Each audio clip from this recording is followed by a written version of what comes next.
It's a catfish. No, that's a bass. That's a bass. That's a bass. Is it a bass or a carp?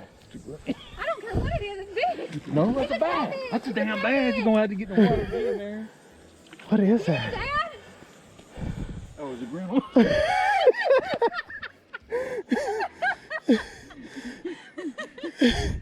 Pick him up. It's a catfish. Don't pick him up by the mouth. No, look, his teeth. Oh, he got off, he got off. That's the baddest doodle. I was just thinking earlier, we ain't never caught a grandma in here. And I stepped on him.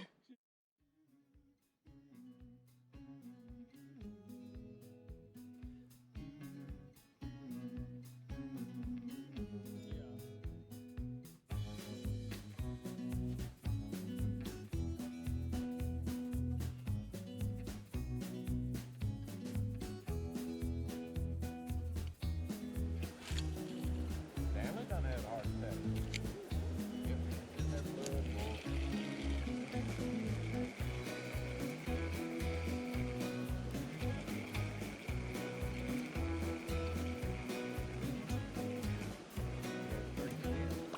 Look at that. That crappie come up and got it right at the bank. I watched him come up.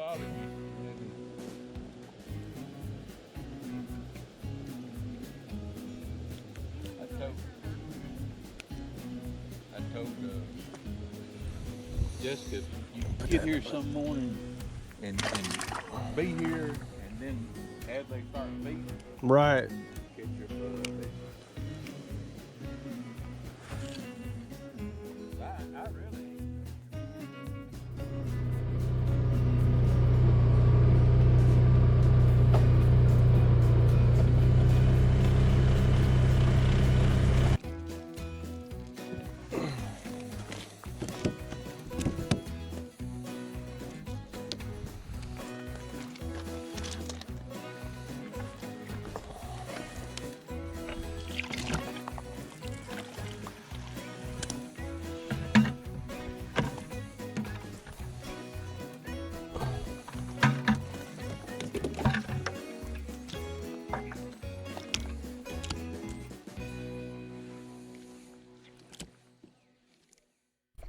This is my turtle. Her name is Tomato, but don't laugh at that, okay?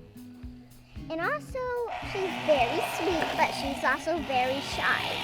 But we painted her like this, so we will know if it's ours. Okay, everyone? So, I just need a spoon and then that is a lot of eggs to take in a row. I almost fell. Wait,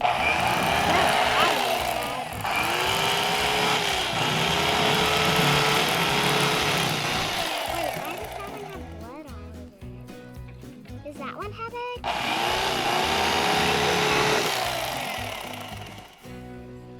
Yep, it has eggs. There's so many females. Are you coming? Go look at me. Oh, that one's alive. Alright guys, so we're cleaning some crappie today. And you might notice that they're on the small side. And there's some eggs in there. The problem we're having is we're overrun with crappie, so we're going to start trying to keep 20 or so each time we come out here. And as you can tell, these are full of eggs. And one crappie can lay up towards the 10,000 plus eggs. So in a 10-pound pond or a 10-acre pond, it don't take long to get overpopulated. And also we need water to make them survive. Yeah. And also there's so many eggs, there's probably 100. Or 1,000. Anyway. So these are going to make some small tater chips, but it's better not having any at all.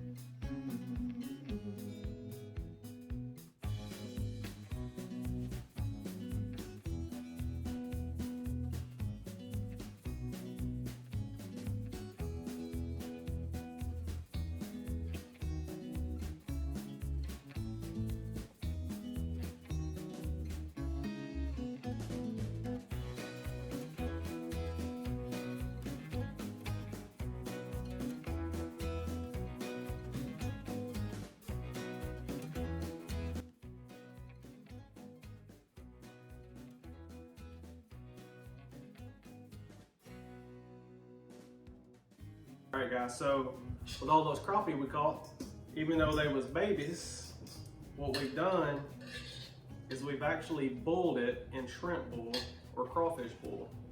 So what you want to do is get your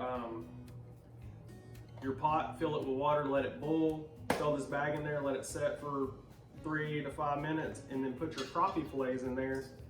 And it only takes about, again, 3 to 5 minutes for those to get done, and they'll start floating to the top just like you would if you cooked them in grease. So what we do is get it back in the pot and let it cool off for 30 minutes, and then flake it up, and you'll have big chunks and it'll look like crab meat. So what we're going to do is a little experiment today. We're going to make crappie crab patties. Is that like SpongeBob? So what we'll do is we've got our crappie cooked. We'll add our seasoning, and all this is going to be by eye because we're experimenting. A couple teaspoons of that, and then we'll do a couple dollops of mayonnaise. We'll just say 2 big globs.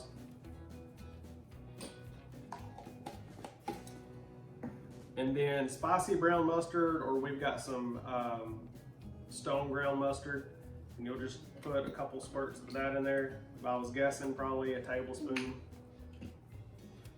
And then we'll take 1 lemon, get that all good and juiced in there. And then we'll save this other lemon because what we're going to do as well is have some fried fish to go with it, in case this doesn't turn out. So I've got a couple stalks of celery, some white onion, diced up. You can add pepper, like jalapeno or bell pepper. We didn't have any, so we're not going to add it today. And then what we'll do is start mixing this up, and it smells amazing. And it reminds me of the consistency of good tuna fish salad, chicken salad. It almost looks like that as well. And then what we'll do, once you get that all mixed together well, I went ahead and took a sleeve of Ritz crackers and crushed them up. Throw about 1/4 of it in there so it thickens it up and makes a good paste. And you might have to play it by ear and throw more in there if you need to. Looks like I'm gonna have to. Because what you want to do is get this to the consistency where you can make patties out of it by hand, and then we're going to fry it, brown it on the both sides, and then throw in the oven for 10 minutes. So let me finish this up, and I'll catch you outside with the hot grease. Guys, to go with our crab patties or crappie patties or crappie cakes, I guess you would call them. I threw together some cornmeal, and we're going to fry the rest of our crappie. There's nothing better than some fresh fried crappie. So what we'll do, that one still got bones in it. We'll get us a couple pieces. Best thing to ever do is put this in a Tupperware, do a little shake and bake.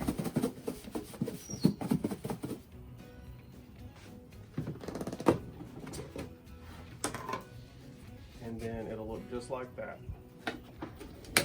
Come over here and look.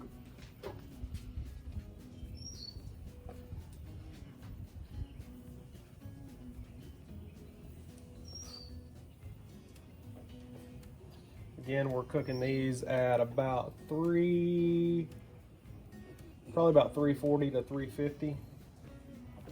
And we'll just drop it down in there and let it sizzle. And then go ahead and start battering up our next batch.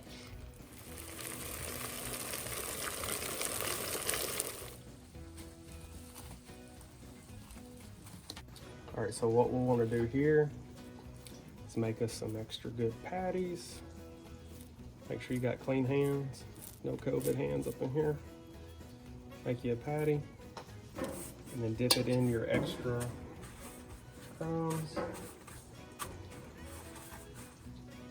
should come out about like that. over here to the hot grease. Let that do. Cook it about 5 minutes on each side, and I'll catch y'all back on the inside. All right, guys, so we got everything plated. Here's the spread. Got a couple shrimp. Got some hush puppy. Of course, the lemon wedge, pickle, and the crappie patties. Looks good as Granny's, but here's the test.